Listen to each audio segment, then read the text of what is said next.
Here it is, the brand new M5 Max MacBook Pro.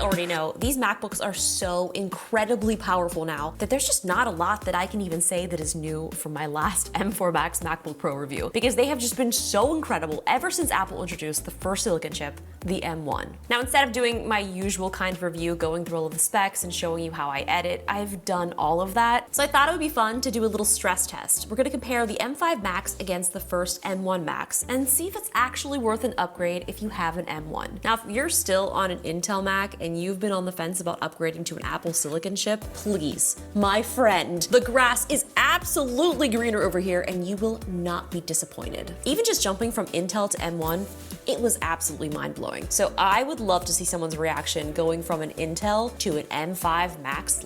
Just wow, mind blown. Now, just to note, if you're just coming into this video and you know nothing about MacBook Pros, these are aimed at more of the professionals. So if you're not doing a lot of high-end workloads, you probably do not need to get the spec'd out Max version. You may just want to check out the regular M5 Pro or even just the M5. And for most normal use cases, the MacBook Air or even the new MacBook Neo could be a little more your speed. But if you do want to pretty much future-proof yourself from having to get a new one for quite a while, you can just blame me for the purchase. I won't be mad. Anyway, before we get into the testing, let's do a quick recap of what's new in this M5 Pro and the M5 Max chips. The M5 Pro features a new CPU architecture with up to 18 CPU cores, 6 high-end performance cores, and 12 performance cores, up to a 20-core GPU with a next-generation graphics architecture, and it supports up to 64 gigs of memory. Now, the M5 Max supports up to 128 gigs of memory. It's using the same 18-core CPU, but paired with up to a 40-core GPU. Both chips also introduced neural accelerators built directly into the GPU cores, delivering up to 4 times faster AI performance compared to the previous generation, and up to 8 times faster than the original M1 Pro and Max chips. The new MacBook Pro also features super fast SSD storage starting at 1 terabyte, with speeds up to 12 gigabytes per second. Battery life is up to 24 hours and supports fast charging to 50% in about 30 minutes. It's got a liquid Retina XDR display with ProMotion up to 1600 nits of peak HDR brightness, and my favorite, the option for nano texture finish. It has 3 Thunderbolt 5 ports, HDMI, an SD card slot, MagSafe charging, and a headphone jack, along with Wi-Fi 7 and Bluetooth 6, all thanks to the new Apple M1 wireless chip. There's also a 12 megapixel center stage camera, a 6-speaker spatial audio system, and support for up to 3 external displays with the M5 Pro, or up to 4 displays with the M5 Max. Now, Apple sent me the 16-inch version to review. Now, for the past few years, I have had the 14-inch MacBook Pro, and it's been so perfect for travel, but seeing this massive display and working on this over the last few days testing this, it's fantastic. I will probably stick with my 14-inch, but this is such a treat. Anyway, let's now commence our tests against the maxed out M1. This is our local LLM test. We have Ollama on both of these devices, and we're running a 20 billion parameter model locally. Not in the cloud, everything is gonna be running on device. Now, we have some prompts here that we pulled from Claude. We wanted something that would really stress test this, and to be honest with you, I think I only understand 50% of these prompts. Like this one, write a 1,000-word short story essay in the style of Cormac McCarthy set on Mars involving a chess grandmaster and a rogue AI. Okay. There's another one that has translate the opening paragraph of task number 3 into French, Mandarin, Arabic, Russian. Like, what is happening? I mean, my problem with AI is sometimes it gets things wrong. So I don't even know how to fact check this. So we're just gonna have to hope for the best and see what happens. Are we doing 3, 2, 1, go? Or like 1, 2, 3, go? Do we go on go? 3, 2, 1, press.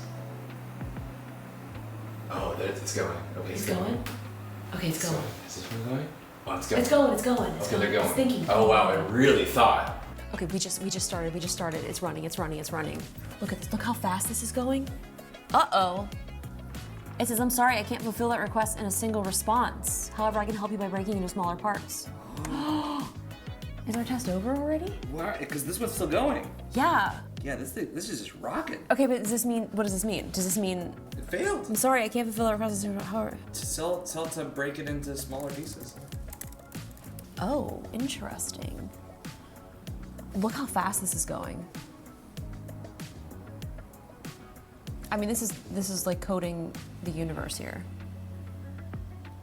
Okay, well. Look at the fan. You hear the fan? Yeah. Like that happened quick. I mean, I rarely ever hear a fan on any of my MacBook devices now. Oh, look, it's making me it's making me do stuff.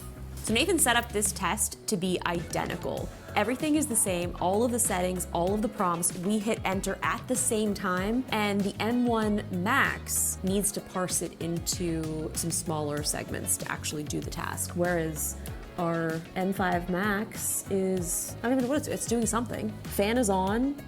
Look at this. Still thinking? It's coding. Do we even continue with this, I guess? I mean, it just died. The thing is we'd have to be present to keep, like, well, yeah, because now it's like wanting me to pick a task. So, okay, well, let's start with one of them. Back to the races. Let's see how long this takes. I don't think I've ever seen a prompt that takes more than maybe 10 minutes, I guess. Like, I mean, I'm a real chatbot girl. Like, we just chat, answer questions, and we move on. Look at this. It's on number 3 right now. It's writing the novel. Look how fast. Jeez, wow, wow, wow. So the M1 Max fans have started turning on. It's still going. I'm not even sure what number it's on, but less than 7 minutes, the M5 Max completed that prompt. Pretty impressive. Now this test is a Final Cut to compressor. We've got the specs completely maxed out, 8K. This is a project that I shot while we were in New York for the launch of these devices. So let's see how they do. I'm so nervous. Okay, here we go. Start batch. Ready? Ready. 3, 2, 1. Oh, they're both thinking. Progress.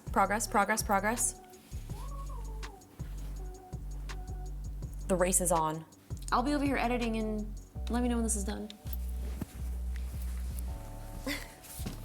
Oh, here we go. We have something that has been completed. So 6 minutes and 41 seconds for M5 Max, and M1 Max is still going. The thing with like compressor and Final Cut though is it's so optimized for these machines that even though it's exporting this, it's still pretty impressive how well this is doing. Are you there?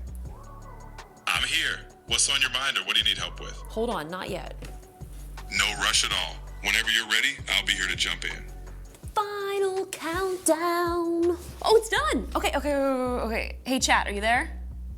Yes, I'm right here. Ready whenever you are. Okay, so I have a project and it took 6 minutes and 41 seconds to complete, and the other project took 9 minutes and 11 seconds to complete. What is the percentage? So, if you want to know how much longer the second project was compared to the first, we'll find the difference and then the percentage. Don't explain, just tell me.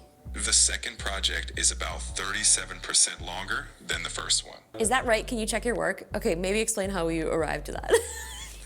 Absolutely. Here's how I got there. First, I converted the times entirely to seconds. 6 minutes and 41 seconds is 401 seconds. 9 minutes and 11 seconds is 551 seconds. The difference is 150 seconds. Now dividing that difference by the first time and turning it into a percentage gives you about 37%. Something I've noticed is he has started talking a little bit slower to me. I don't know what that's saying. Anyway, 37% faster. That's fast enough for me. So if I did this project 5 times a day, 7 days a week, for a year, how much time would that save me? First, Don't explain it, just do it. You'd save about 456 hours across the year. That's roughly 19 full days saved. Okay, but is that true? Yes, it's accurate. I calculated based on your difference repeated daily for the whole year. Okay, but is this time saved, or are you counting the time that I gave you, though? I'm counting the difference between the two tasks. So that's the time saved by doing the shorter one each time instead of the longer one. The time you gave me is fully accounted for. Okay, do you know the saying, time is money? I sure do. It's that classic reminder that our time has value, whether in productivity, opportunity, or just making the most of life. Thank you, bye. We're now doing a DaVinci Resolve denoise test. So we're using the maximum denoise on 8K footage shot on the A1 at 10,000 ISO. Super noisy. Let's see what happens. Ready? Does everything look good? Here we go. 3, 2, 1, go. A 1 hour, 54 minutes? It's 11 o'clock p.m.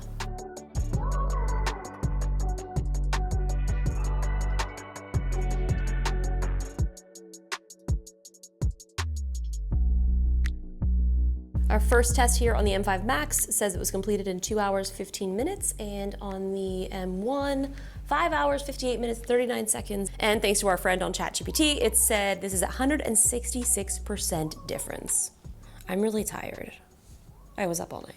Now it's time to do a test in Blender. I'm definitely not a Blender pro, but we are setting up this project created by Nicole to see how long it'll take to completely render. Both MacBooks have identical settings, so this should be a fun test. Let's see what happens. 3, 2, 1, press. Whoa. What?